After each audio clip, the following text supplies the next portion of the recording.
What is up, watch friends? Welcome to the very first episode of Talking Timepieces with Tony for 2024. Today is New Year's Day, and it's early. I mean, I'm drinking coffee right now, just wanted to wish everyone a happy New Year. Hope it's a good one for you guys. Today I'm wearing my Rolex GMT 126710 BLNR Batgirl, Batman with a Jubilee bracelet, or just a Rolex GMT Master 2. You know what I mean? So anyway, so today we're going to talk about my Rolex predictions and wish list for 2024. So let's roll the intro and we'll get into it. All right. Talking timepieces with Tony.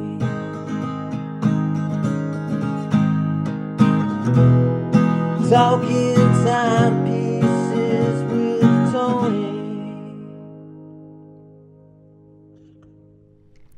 All right, so you guys, everyone seems to think, well, you know, a lot of the watch YouTubers, you know, we all predict and wish and hope and whatever, but no one really ever knows. In fact, Rolex, I think they just do the exact opposite of what the hype is or what everyone talks about. You know, I said this earlier this year, you know, everyone, and it's still going on about the problems with the Rolex, the GMT Master 2 Pepsi with the red ceramic. You know, oh, it's going to be discontinued. I don't believe it. You know, they've been making that watch for 8 freaking years. Whatever it is that they got going on, I don't think they're going to discontinue it. I still think that's going to be a staple on the Rolex roster, so to speak. So a couple of things too. I wrote this list down yesterday in the afternoon, and one thing is I did go on the Rolex website this morning, and there was no price increase. I mean, I checked the Daytona and I checked the GMT, and prices still remain. So normally the prices get increased like January 1st, right? So either one of two things happen. Either they're not going to increase them this early, they're going to wait, or the guy who's supposed to press the button on whoever does the website for the price increase to go says, oh shit, I have to go to a party, I'm late, and click the wrong button, left, because he was in a hurry to get out of there to celebrate the new year, and it was the wrong thing, and it didn't adjust the prices. So, but have no fear, the prices will be going up 100% guaranteed for sure. All right. On which models? Most of them, I would imagine, they have a price increased every year. How much? That's another it just depends, I guess, you know. So we'll see. But what I'd like to see is, I would love to see the Datejust in a 38 millimeter. I mean, that to me would be the perfect size for the Datejust.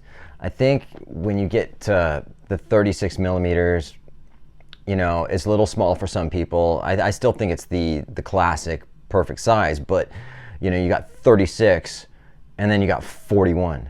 I mean, that's a big jump. And the 41s, you know, when you look at a 41 millimeter, you know, if you're looking at just I'll just say this is my Zenith El Primero or Defy, and this is a 41 millimeter, right? And it looks big on the wrist, you know, but at the same time, it's like the Datejust is more of a sort of a classier dress watch. I think it should be just a little bit smaller. Now, I know they did the Datejust 2 in the 40 millimeter, you know, and it didn't work. The symmetry of the watch it looked off.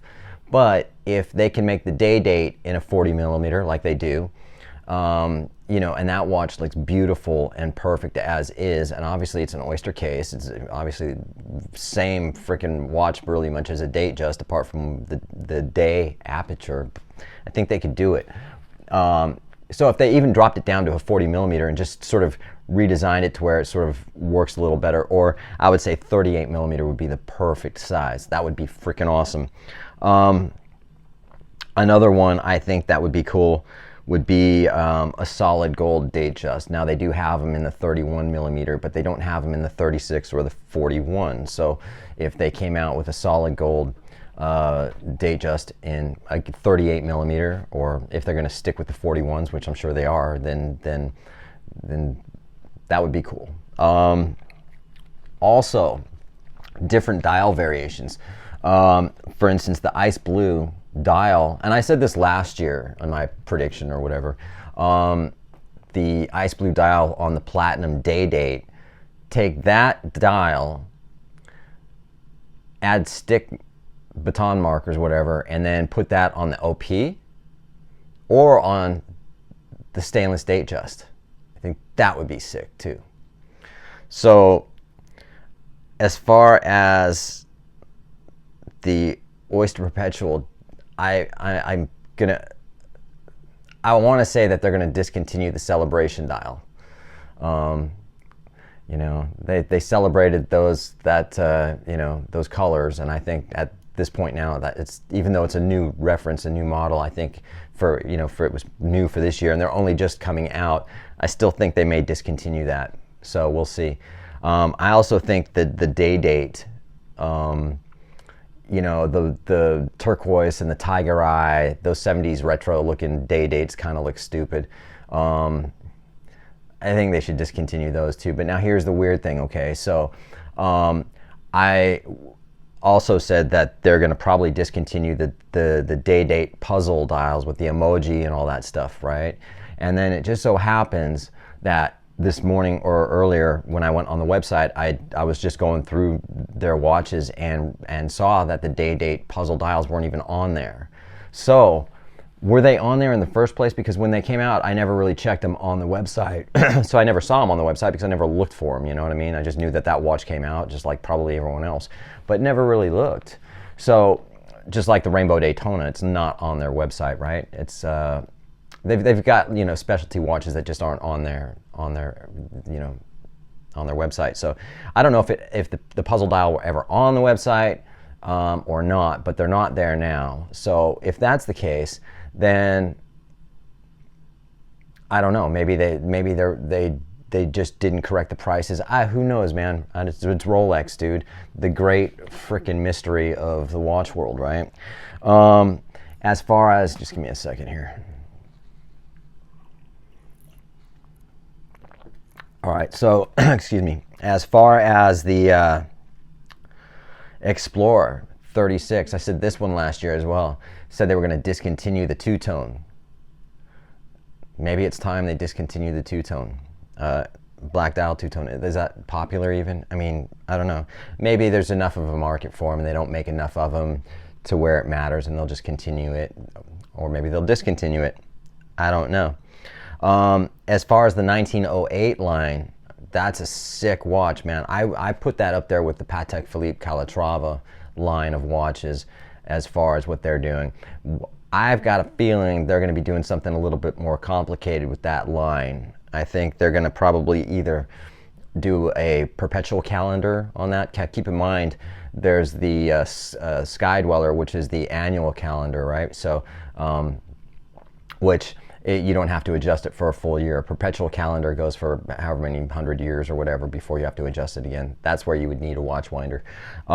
So I think they're going to do something like that, either a perpetual or an annual calendar.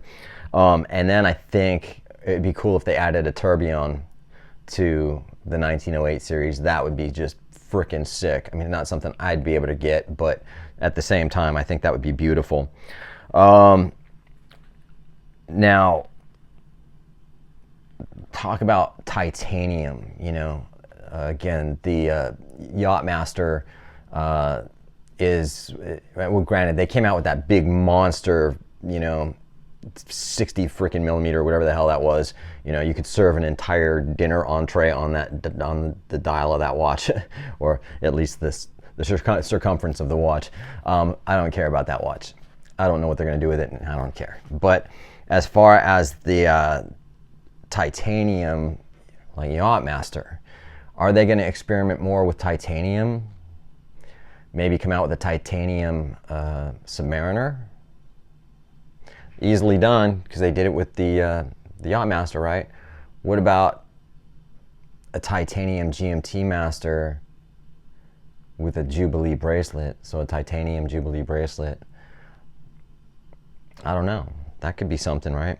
Let's talk about the Air King for a minute. You know, I think the Air King should get. I don't know. I say should. I mean, is it really popular? I don't see a lot of them, and that's okay if it is or it isn't. You know what I mean? You like what you like. I don't know. I've never really been a fan of the Air King, but do something else with it. You know, I mean, they changed the 5. They added the 05. I think they took the crown guards, you know, or added the crown guard, whatever they did with it. And you know, maybe change the dial variations. You know, come up with a few different dial variations of that watch, make it a little bit more exciting. You know what I mean? Instead of just the black, you know, with the green. Maybe white dial, maybe a blue dial. You know, whatever. It's just make it more appealing aesthetically to the masses. You know. I think on that note, that was about all I got. You know, I didn't want to go so in depth with it. I didn't get into the 31 millimeters or the 33 millimeters or whatever of all those, you know, ladies' Datejust and whatever, and some of their other watches I just left alone. But having said that, anyway, that's my thoughts, my predictions, you know, for Rolex 2024. And that's about it, man. So I appreciate everyone who likes, subscribes, and all that good stuff. And we'll see you on the next video. Most likely the Q&A on Friday. So, all right. Peace out. Later.